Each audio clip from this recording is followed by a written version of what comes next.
Steve. Are we excited about seeing Tony Jones? Yes, we're incredibly excited! Oh, that is great news. He'll be here in 25 minutes, although since we've been working on this set, we found out new things about the way Lateline works. Yes, it's very exciting. Come with me behind the scenes and we'll see where the magic happens. Now, if Tony Jones gets sick at the last minute and they need a replacement, they ring up the Lee Sales hotline. It's fascinating. If she's not available, then they try Ticky Fullerton.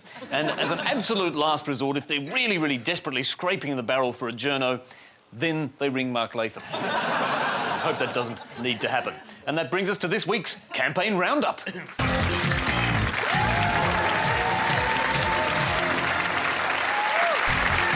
Yes, and the Liberal Party had their big campaign launch in Brisbane on Sunday, and it was a real gathering of the party faithful. Plenty of adulation for John Howard there, I see.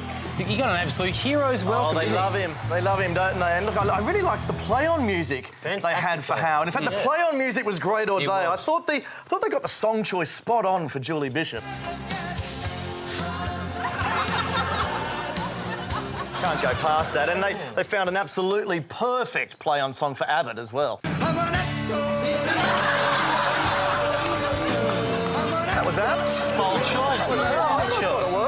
Look, Abbott himself gave a very confident, impressive speech, although he looked a bit out of sorts at the beginning there, behind the lectern. He was restrained. No, I saw that too, but if you look at the other angle, I think he just had to put away the Speedos, which he'd just changed out of 5 minutes earlier. That's a common thing with Tony. Yeah, look, but I actually thought the warm-up acts, all of them, were pretty good. I mean, there were big ovations for Campbell Newman and Colin Barnett, although slightly less so for the National Party leader, Warren Truss. Over the last few years. Yeah. And Julie Bishop was the other wild card of the day. In fact, I noticed that Sky News was so worried about viewers being zapped to death by her stare that they took extra care to obscure her entire face. That was smart. That was wise. Now, of course, despite the strong launch, the coalition still, they've got a very big job ahead of them.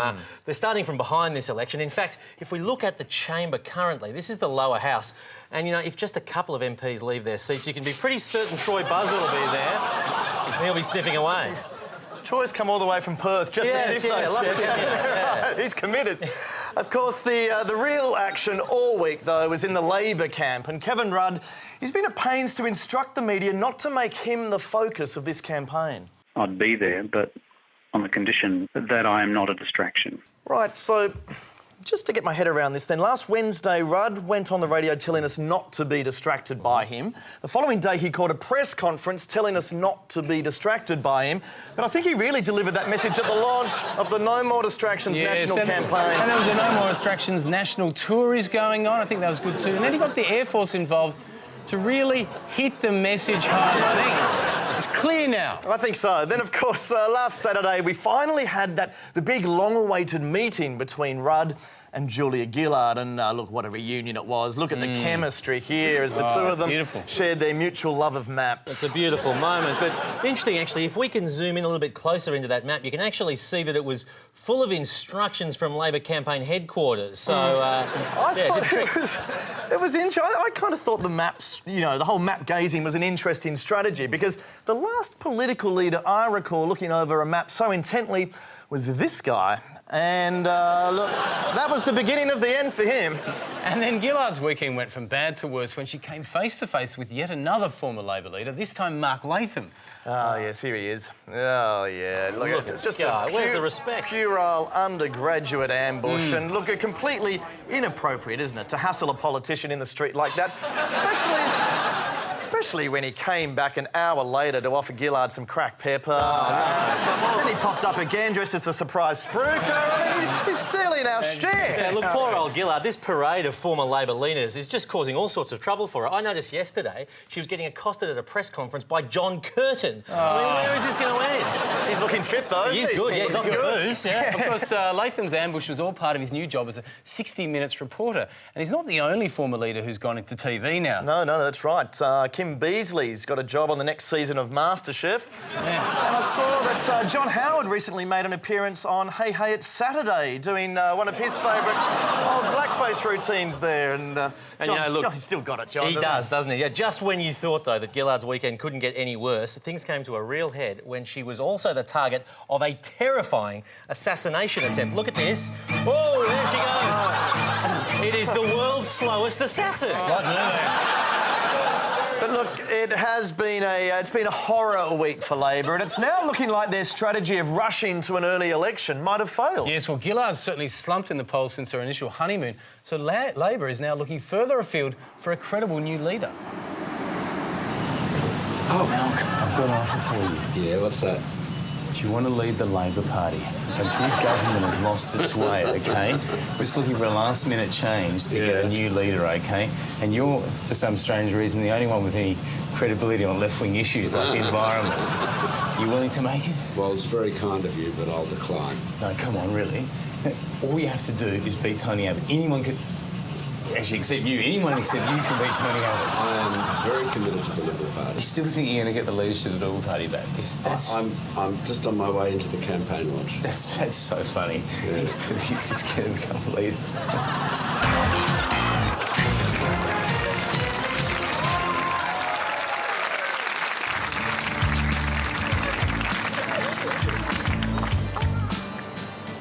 I love my country, and I love feeling free. But I need protection too, especially when there's a heavy flow of immigrants. Which is why I use Libra-L. With its proven redneck formula, Libra-L is up to 10 times more effective than other leading brands, giving me the confidence I need to be the racist I want to be. Libra-L, now with extra large wings.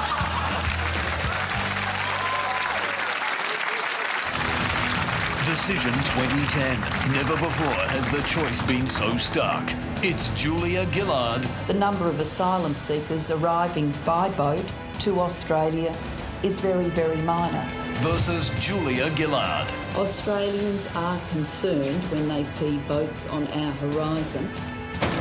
Only one of them can be the victor. Will it be this one? I'm committed to moving Australia forward. Or this one? But these slogans are shallow. This election, which Julia Gillard will you be voting for?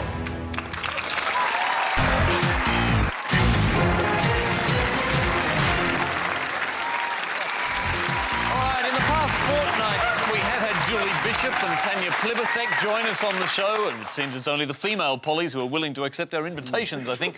Well, that trend continues tonight as we give a big Yes We Canberra welcome to the member for Bennelong. From the Labor Party, Maxine McHugh.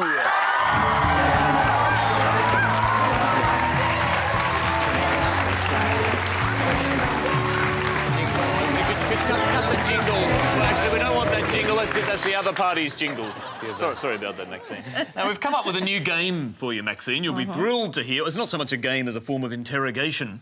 It's a little segment that we like to call the polygraph. Come over here. Hey. Now, we've got a lie detector machine over here. Yes, put your fingers in here.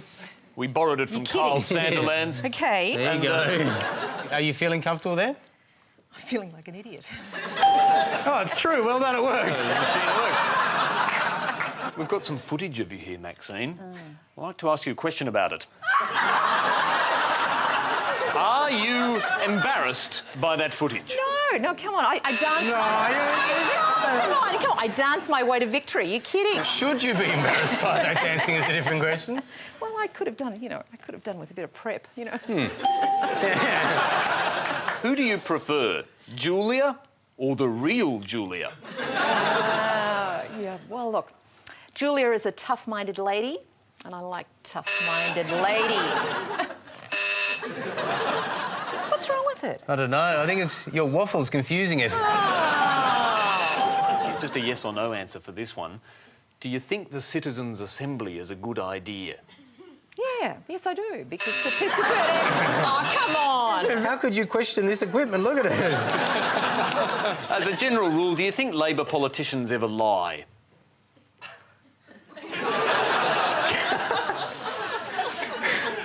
The very idea. I don't know how you can suggest such a thing.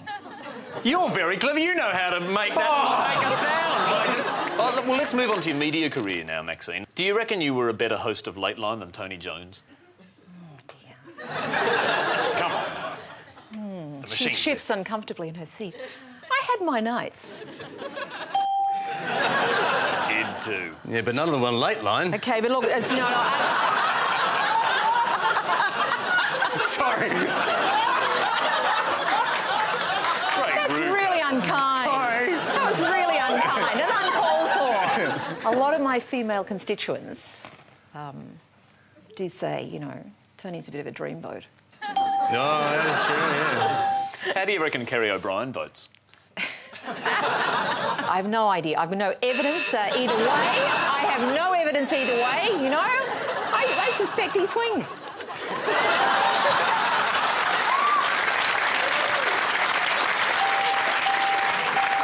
Maxine McHugh has passed the polygraph. Congratulations, Maxine. And of course, nobody leaves the show empty-handed for being a good sport. You'll be taking home a prize. It's your very own handicapped Andrew Peacock.